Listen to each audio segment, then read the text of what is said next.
경기도가 지난 주말 코로나19 감염 예방 수칙을 준수하지 않고 집회 예배를 실시한 교회 137곳을 대상으로 오는 29일까지 주일 예배 밀접 집회 제한 행정명령을 발동한다.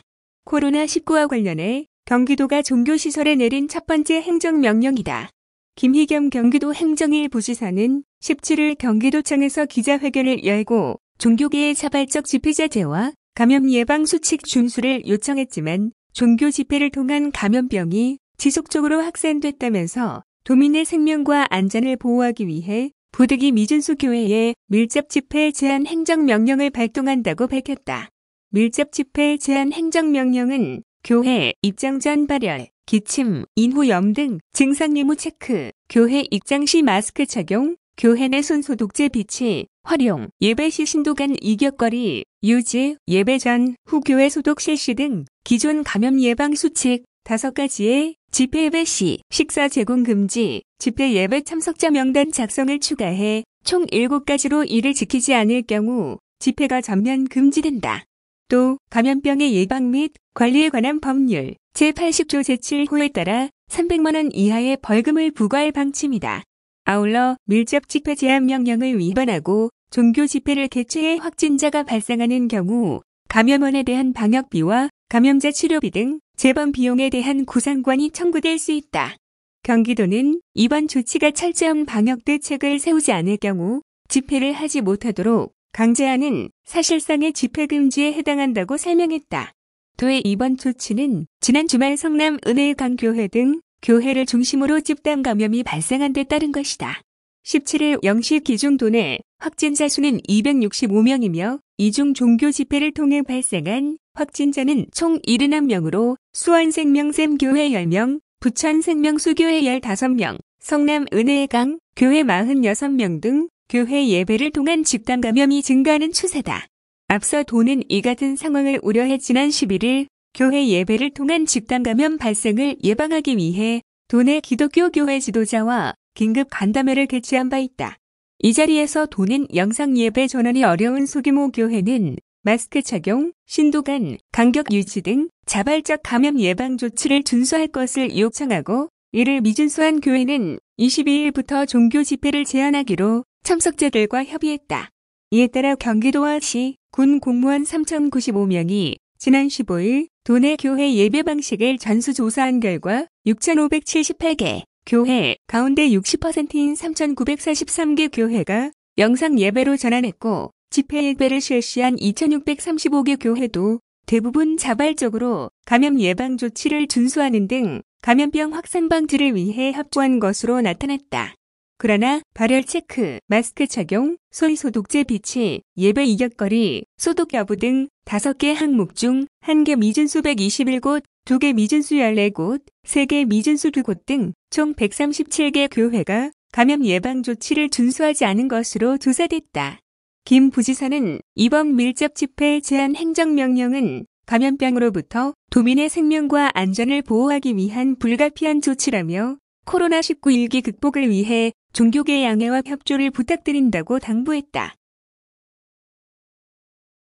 다음은 국제라이온스협회, 성금, 성품 경기도의 기탁 관련 뉴스입니다.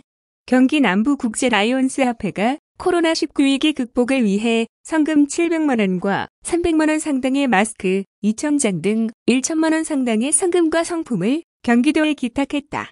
17일 오전 10시 경기도청에서 열린 성금, 성품 전달식에는 이병우 경기도 복지국장, 김동희 국제라이온스협회 354비지구 총재, 최은숙 경기사회복지공동모금회 사무차장 등이 참석했다.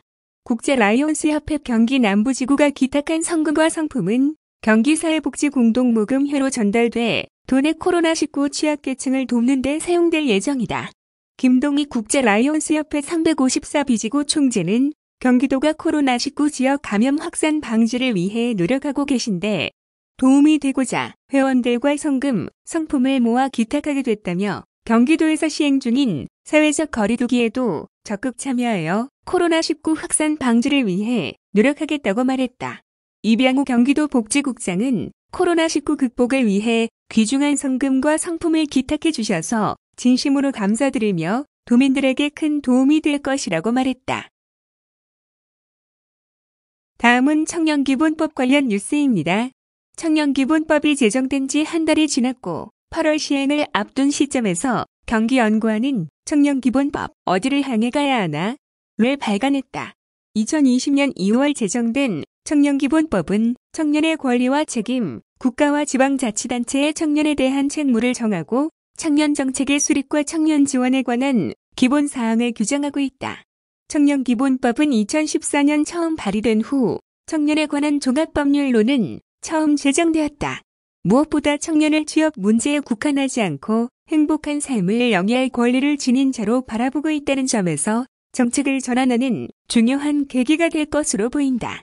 경기도는 여타 지자체 또는 전국 대비 청년 비중이 높아 청년기본법 제정에 따른 의미가 크다. 경기도민 3명 가운데 1명은 청년으로 전국 평균을 상회한다. 연령별로는 30대 14.9%, 20대 13.4%, 15에서 19세 5.7% 순으로 나타났다. 권역별 청년 인구는 경기 남부 75.4%, 경기 북부 24.6%로 청년 인구 4명 중 3명은 경기 남부에 거주하는 것으로 나타났다. 지역별로는 수원시에 가장 많은 10%가 거주하고 다음으로 고양시 7.9%, 용인시 7.7% 순이다. 경기도는 청년기본법 이전에 청년기본조례를 제정하고 2016년부터 시행해오고 있다. 2017년 경기도 청년정책 기본계획을 확정하고 청년 문제를 사회구조 문제로 인식하여 광역자치 단위에서 체계적으로 대응하고 있으며 2020년 청년정책으로 5개 분야 42개 사업을 추진하고 있다. 오재우 경기연구원 연구위원은 청년기본법 제정을 계기로 국가와 지방자치단체는 청년을 노동 인력으로 보는 산업화 시대 관점에서 벗어나 행복을 추구하는 인간으로 바라보고 정책을 도입해야 한다며 청년이 정책 대상자에 머물지 않고 정책 수립 과정에서 정부 및 지자체와 함께 기획자로 참여한다면 청년기본법 이념에 부합할 것이라고 말했다. 법제도 개편과 정책 전달 체계를 여건에 맞춰 개선하는 것도 관건이다. 청년기본법에서 정하는 바에 따라 지방자치단체의 조례 개정이 필요하다는 것이다. 이에는 청년 연령, 중앙정부 기본계획과의 연계, 실태조사 및 연구, 청년 참여 의무화 명시, 지역, 청년정책위원회 청년위원 비율, 역할, 자격요건 명시 등이 포함된다.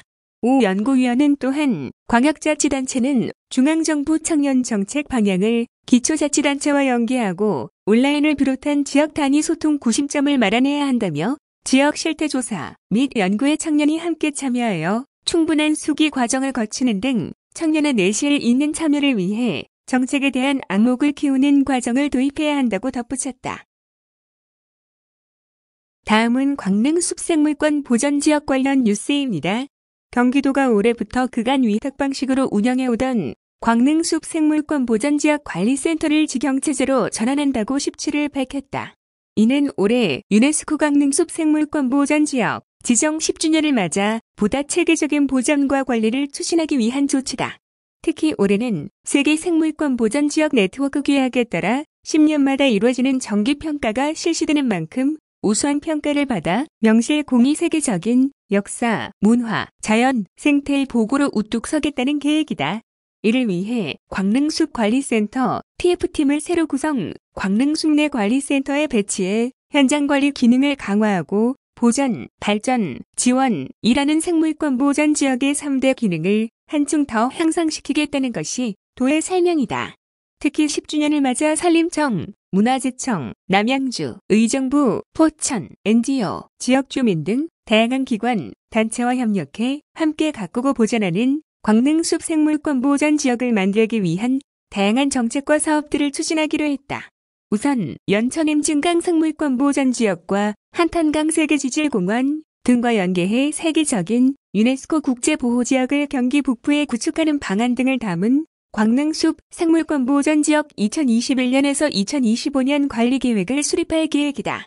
또한 지난 2017에서 2019년에 조성된 광릉숲 생태문화 탐방로 8개 코스 중 가장 인기가 좋은 봉선사 산림생산기술연구소 4km 구간의 새 이름을 대국민 공모를 통해 선정, 걷고 싶은 명품 숲길로 운영할 방침이다. 아울러 새로운 10년을 다짐하고 미세먼지, 매연 걱정 없는 광릉숲을 만들기 위해 차 없는 거리, 운영 등 생태 축제를 생물권 보전 지역 지정일인 6월 2일 개최할 예정이다. 동시에 전문가 강연, 찾아가는 간담회 등을 운영해 생물권 보전 지역에 대한 지역 주민들의 이해와 적극적 참여를 유도하기로 했다. 이 밖에도 보전구역 내에서 생산된 상품을 유네스코 광릉숲 생물권 보전 지역 브랜드와 연계해 부가가치를 높임으로써 주민들의 소득 창출과 지역경제 활성화에도 박차를 가하겠다는 구상이다. 이성규 경기도 산림과장은 광릉숲 생물권 보전 지역이 지역 주민과 상생하며 지속가능한 발전과 보전을 할 수 있도록 체계적인 관리와 정책 발굴에 지속적인 노력을 기울이겠다고 밝혔다. 생물권 보전 지역은 생물 다양성 보전과 지역사회 발전을 도모하며 문화 가치를 유지하기 위해 유네스코가 지정하는 지역으로 현재 124개국에 701곳이 지정돼 있으며 우리나라는 8곳, 북한은 5곳이 지정돼 있다. 광릉숲 생물권 보전 지역은 우리나라에서 설악산, 제주도, 신안 다도해에 이어 4번째로 지정됐다.